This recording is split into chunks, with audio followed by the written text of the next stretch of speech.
거대 실험 시작됐다.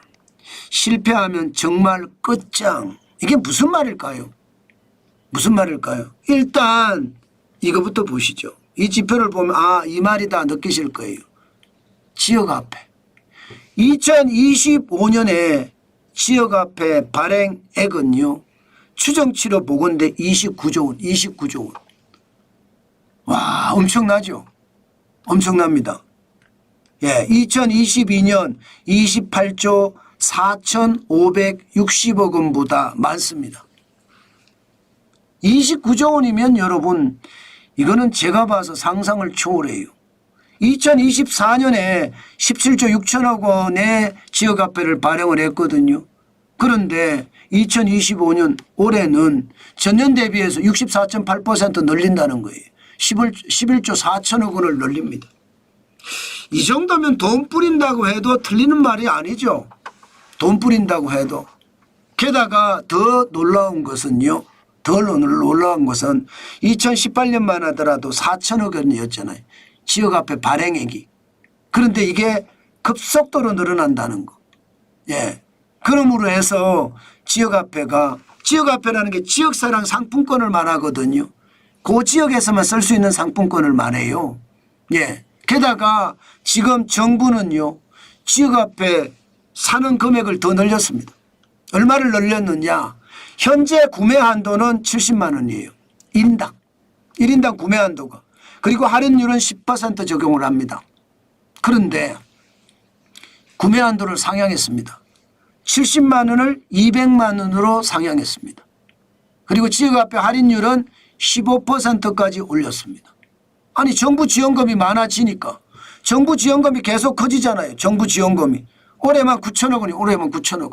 정부 지원금이 커지니까 할인율도 높아지는 거죠. 할인율도. 게다가 이게 가맹점 지역사랑 상품권을 쓰려고 그러면 가맹점 연매출 30억 이하거든요. 이하. 예외도 있습니다.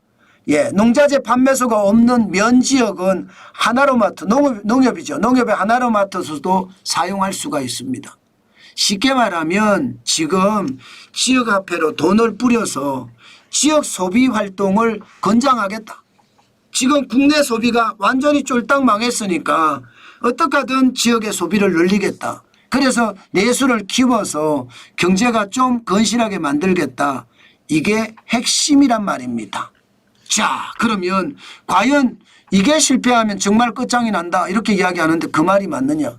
뿌리는 돈이 일단 많고요. 29조라는 돈은 적지 않은 숫자입니다. 적지 않은 숫자. 여러분 670조가 여러분 예 대한민국의 예산입니다. 예 670조 정도 됩니다. 그러면 예 지금 29조면 4.3%에 해당되는 거 4.3%. 예, 지역화폐에서만 발행액이. 물론 여기에 지원하는 금액은 그렇게 많지는 않죠. 그러나 많지 않다는 게 아니에요. 9천억 원이면 적지도 않죠. 지금 7년간 3조 3,282억 원 혈세를 투입하는 거거든요. 진짜 많이 쏟아붓고 있습니다. 지역화폐에. 자, 문제는 여러분 지역화폐를 발행하면 소비가 회복이 될까요? 이제 이게 문제죠. 회복이 될까요? 여러분들은 어떻게 생각하세요? 회복이 된다고 생각하세요? 지금까지 연구 보고서를 보면요. 예, 연구 보고서. 한국은행의 연구 보고서 하나만 볼게요. 예, 실제로 지역사랑 상품권을 도입해서 인천시의 지역화폐, 인천 이염에 대한 소비 데이터 분석을 해봤습니다. 그랬더니 전년 대비 1월에서 4월까지는 0.1%가 늘었습니다. 소비가 는 거예요. 그죠? 그리고 2019년 5월에서 12월은 3.6%가 늘었습니다. 지역사랑 상품권을 도입하니까 그 지역에 소비가 늘은 건 맞아요. 그죠? 맞았죠? 근데 중요한 게 하나 있어요. 중요한 게 뭐냐? 인천에서는 늘어났는데 그 지역의 사람들이 서울에서 가서 소비하는 거 그 지역에 인천에 있는 사람들이 경기 지역에 가서 소비하는 건 줄었어요.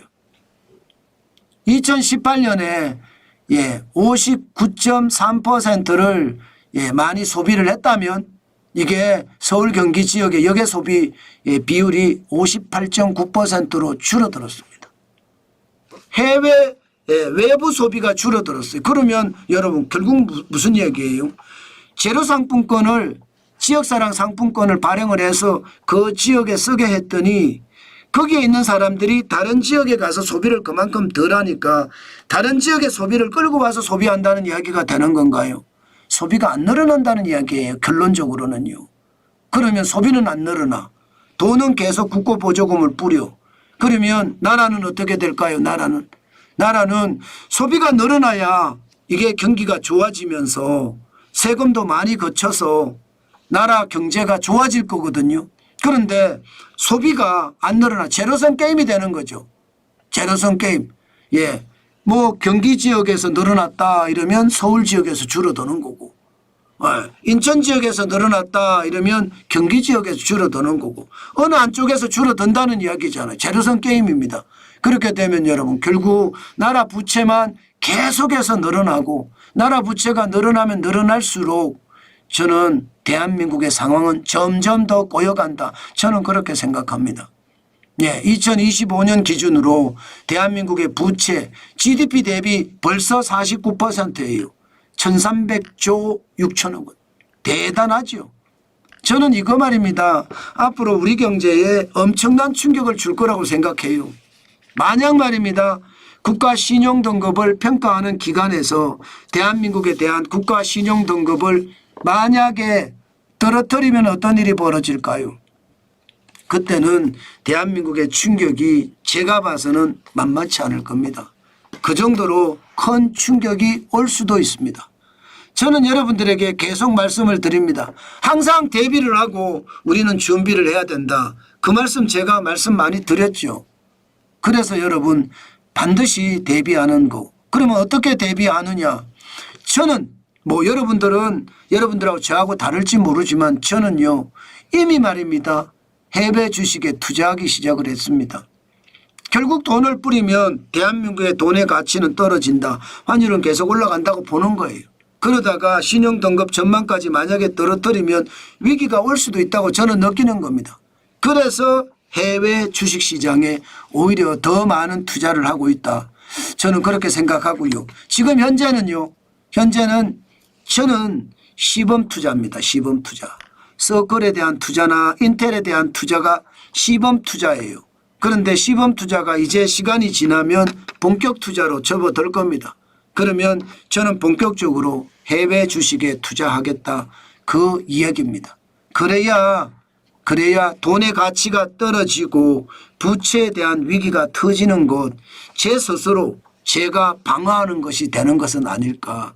저는 그렇게 생각합니다.